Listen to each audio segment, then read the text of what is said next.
Hello അസ്സലാമു അലൈക്കും. അപ്പോൾ ഇന്ന് ഞാൻ വന്നിട്ടുള്ളത് നല്ലൊരു മീൻ പൊരിച്ചതിൻ്റെ റെസിപ്പി ആയിട്ടാണ്. നമ്മൾ ഇതിന് മുമ്പും 1-2 റെസിപ്പീസൊക്കെ ഇട്ടിട്ടുണ്ട്. അപ്പോൾ ഇത് അതിൽ നിന്ന് കുറച്ച് സിമ്പിളായിട്ടുള്ള നല്ല ടേസ്റ്റി ആയിട്ടുള്ള ഒരു റെസിപ്പിയാണ്. എല്ലാവരും ട്രൈ ചെയ്ത് നോക്കുക. ആദ്യം ഈ ചാനൽ കാണുന്നവരുണ്ടെങ്കിൽ ഒന്ന് സബ്സ്ക്രൈബ് ചെയ്ത് സപ്പോർട്ട് ചെയ്തേക്കണേ.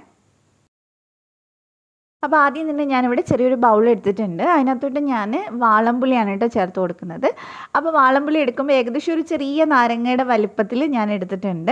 എന്നിട്ട് നമുക്ക് അതിനകത്തോട്ട് കുറച്ച് മാത്രം വെള്ളം ഒഴിച്ചിട്ട് ഇതൊന്ന് കുതിർത്തി എടുക്കണം. ഏകദേശം ഒരു 2-3 സ്പൂൺ വെള്ളം അത്രയൊക്കെ മതി.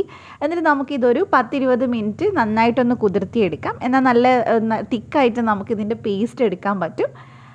അപ്പോൾ അത് ഏകദേശം ഞാനൊരു അരമണിക്കൂറോളം വെച്ചിട്ടുണ്ടായിരുന്നു. ഇനി നമുക്കിത് നന്നായിട്ട് കഴുകി വെച്ചിട്ട് പിഴിഞ്ഞെടുക്കാം. നന്നായിട്ട് പിഴിഞ്ഞെടുക്കുക. ഇങ്ങനെ നമ്മൾ മീൻ പൊരിച്ച ഉണ്ടാക്കുമ്പോൾ ഒരു പ്രത്യേക രുചിയാണ് കേട്ടോ. സാധാരണ ഇങ്ങനെ ട്രൈ ചെയ്യാത്തവരുണ്ടെങ്കിൽ ഒന്ന് ട്രൈ ചെയ്ത് നോക്കുക. അപ്പോൾ ഇനി നമുക്ക് ഇതിൽ നിന്ന് 1-2 ടേബിൾ സ്പൂണോളം പുളിവെള്ളം നമുക്ക് ആവശ്യമുണ്ട്. അപ്പോൾ നമുക്കത് വേറൊരു ബൗളിലേക്ക് ഒഴിച്ചു കൊടുക്കാം. അതിൻ്റെ കുരു ഒന്നും പെടാത്ത രീതിയിൽ ഒഴിച്ചെടുക്കുക. പിന്നെ നമ്മൾ ഇതിനകത്തോട്ട് ചേർക്കുന്നത് കാശ്മീരി മുളക് പൊടിയാണ്. സാധാ മുളക് പൊടിയായാലും കുഴപ്പമില്ല, എരിവ് നോക്കി ചേർക്കുക. അപ്പോൾ ഞാനിവിടെ ഏകദേശം ഒരു 4 ടീസ്പൂണിൻ്റെ അടുത്ത് എടുത്തിട്ടുണ്ട്. അപ്പോൾ എരിവ് ഓരോരുത്തരുടെ പാകത്തിനനുസരിച്ച് ചേർത്താൽ മതി. കുറച്ച് മഞ്ഞൾപ്പൊടി ചേർത്തിട്ടുണ്ട്. പിന്നെ നമ്മൾ ചേർക്കുന്നത് അരിപ്പൊടിയാണ്. അപ്പോൾ അരിപ്പൊടി ഞാൻ 2 ടീസ്പൂൺ നിറയെ എടുത്തിട്ടുണ്ട്. വറുത്തതോ വറുക്കാത്തതോ ചെയ്താലും കുഴപ്പമൊന്നുമില്ല. പിന്നെ നമുക്ക് ആവശ്യത്തിനനുസരിച്ച് ഇതിലേക്ക് ഉപ്പ് ചേർത്ത് കൊടുക്കാം. എന്നിട്ട് നമുക്കിതെല്ലാം കൂടി ഒന്ന് ചെറുതായിട്ടൊന്ന് മിക്സ് ചെയ്തെടുക്കാം. അപ്പോൾ നന്നായിട്ട് നമ്മളിത് ഒന്ന് ചെറുതായിട്ടൊന്ന് മിക്സ് ആക്കിയിട്ടുണ്ട് കേട്ടോ. കാരണം ആ പുളിവെള്ളം ഉള്ളതുകൊണ്ട് ശരിക്കും അങ്ങ് മിക്സ് ആവില്ല. ഇതിൻ്റെ കൂടെ തന്നെ 1 ടേബിൾ സ്പൂൺ വെളിച്ചെണ്ണയും കൂടെ ഞാൻ ചേർത്തിട്ടുണ്ട്. എന്നിട്ട് എല്ലാം കൂടെ നന്നായിട്ടൊന്ന് മിക്സ് ചെയ്തെടുക്കാം. പിന്നെ നമുക്ക് കുറച്ചൊന്ന് പേസ്റ്റ് മാതിരി ആക്കിയെടുക്കണം. അതിന് ആവശ്യത്തിനനുസരിച്ച് നമുക്ക് കുറച്ചായിട്ട് വെള്ളം ഒഴിച്ചിട്ട് മിക്സ് ചെയ്യാം. നമ്മളിത് വെള്ളം ഒഴിക്കുന്നതിന് പകരം ഒരുപാട് വെളിച്ചെണ്ണ ഒഴിച്ച് മിക്സ് ചെയ്യുന്നതിനേക്കാളും നല്ലത് കുറച്ച് വെളിച്ചെണ്ണ ഒഴിച്ച് അതിൻ്റെ കൂടെ തന്നെ കുറച്ച് വെള്ളവും ചേർത്ത് മിക്സ് ചെയ്യുകയാണ്. അപ്പോൾ നന്നായിട്ട് ഞാനിത് ഒന്ന് മിക്സ് ചെയ്തെടുത്തിട്ടുണ്ട്. അപ്പോൾ ഏകദേശം നമുക്ക് ഈ ഒരു പരുവത്തിൽ മിക്സ് ചെയ്തെടുത്താൽ മതി. അപ്പോൾ നമ്മുടെ ആ ഒരു കൂട്ട് ഇവിടെ റെഡി ആയിട്ടുണ്ട്.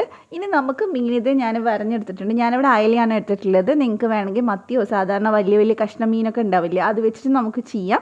അപ്പോൾ നന്നായിട്ട് നമുക്ക് മസാല ഒന്ന് പുരട്ടി കൊടുക്കാം. ഇതുപോലെ ഒരുപാട് പേര് ട്രൈ ചെയ്യുന്നുണ്ടാവും. ഇതിന് പകരം വിനാഗിരി വെച്ച് ചെയ്യുന്നവരൊക്കെ ഉണ്ടാവും. പക്ഷേ ഇതുപോലെ ഒന്ന് ട്രൈ ചെയ്ത് നോക്കുക ചെയ്തിട്ടില്ലെങ്കിൽ. അപ്പോൾ ഇനി നമുക്ക് മീൻ നന്നായിട്ട് മസാല തേച്ചതിന് ശേഷം ഒരു അരമണിക്കൂറെങ്കിലും കുറഞ്ഞതൊന്ന് മാറ്റി വയ്ക്കുക. അതിന് ശേഷം ചെയ്തെടുത്താൽ മതി. അപ്പോൾ ഒരു അരമണിക്കൂറിന് ശേഷം ഞാനിതൊന്ന് ഫ്രൈ ചെയ്തെടുക്കുന്നുണ്ട്. കുറച്ച് വെളിച്ചെണ്ണയിൽ തന്നെയാണ് ഫ്രൈ ചെയ്യുന്നത്. പിന്നെ നമ്മൾ ശ്രദ്ധിക്കേണ്ടത് ഫ്രൈ ചെയ്യുന്ന സമയത്ത് കുറച്ച് കറിവേപ്പിലയും അതേപോലെ തന്നെ ഒരു 5-8 വെളുത്തുള്ളിയും കൂടി ഒന്ന് ചതച്ച് ചേർത്ത് കൊടുക്കാം.